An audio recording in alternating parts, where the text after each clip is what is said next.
So big news for Arsenal fans, and it's our new transfer expert, Matteo Moretto, with a story about this over on our website, that Arsenal talks with Thomas Partey are at a standstill. He's expected to leave the club on a free transfer, with reports being that now those contract talks have stalled. Stevie, what would this mean for Arsenal? I think what would it mean for Declan Rice? I mean, it seemed to me that Declan Rice is probably going to be the one that suffers most out of this, because he's going to have to drop deep.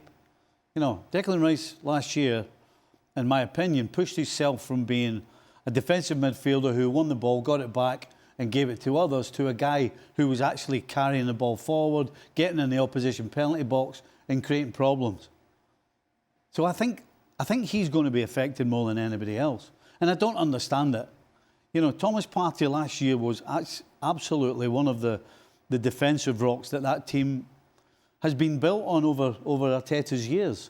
So for them to lose him, that means a team that, in my opinion, needed one spot up front.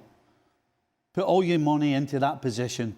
That's the position and that's the spot that can maybe win you the Premier League. To now, they're going to have to use some of that money to replace Partey if they don't re-sign him. So, every which way you look, it weakens Arsenal. It weakens them from the Declan Rice point of view. It weakens them from a financial point of view. It weakens them being able to go and spend a lot of money on a centre forward. And ultimately, it weakens them defensively. So, them not figuring this out with Thomas Partey, in my opinion, is absolutely huge. I mean, a guy who 18 months ago, had he left, we wouldn't have been particularly bothered, I don't believe. But in the last 18 months, the way he's performed, he absolutely has cemented himself as one of the rocks defensively. And that's going to disappear. And that weakens Arsenal.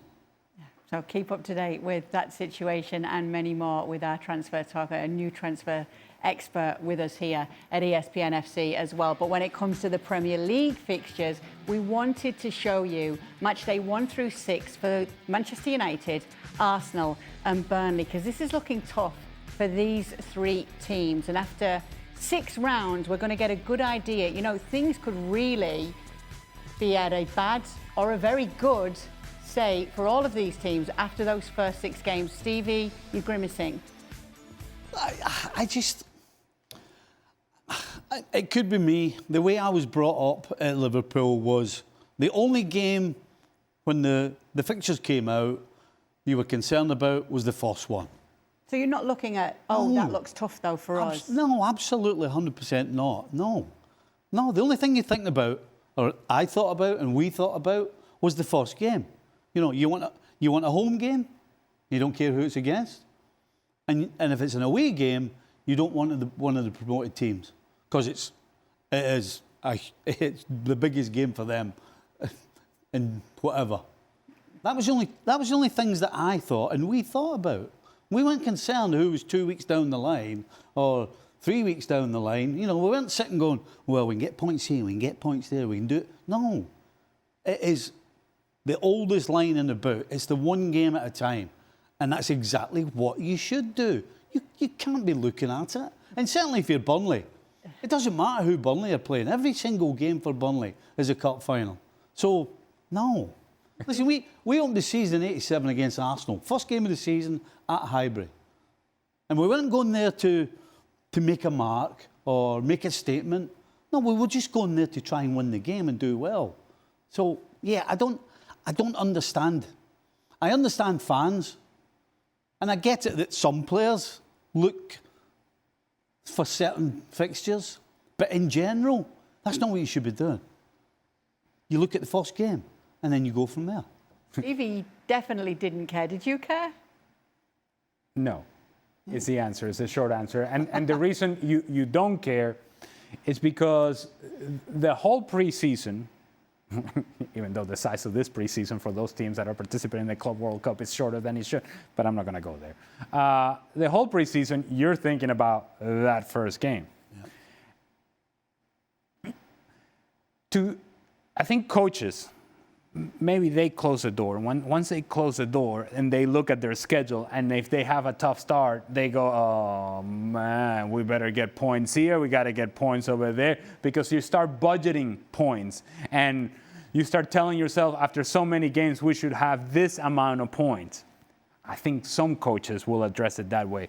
But for the player, you are concerned about, can I be fit and ready to go for that first game? And then once that game happens, then you've already started the long grind of a season, and you're focusing on, once that game is done, we focus on regen so that we prepare for the next match.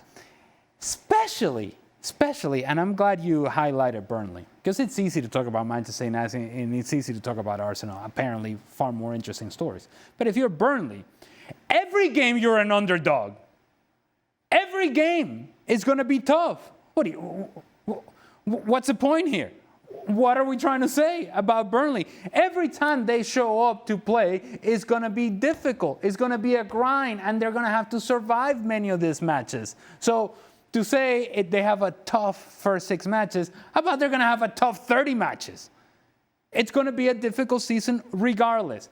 As for Manchester United, I don't even know what we're showing them, because according to their board, a couple of weeks ago, or actually not even that long ago, they said, listen, the project is for 2028. 2028. So next year is 2026. What, 25, 26, right? Yeah. So we'll be ahead of schedule if Manchester United plays well. And why are we bothering with Manchester United just period? When it's, what are we, June? Mm-hmm. A little too soon for that.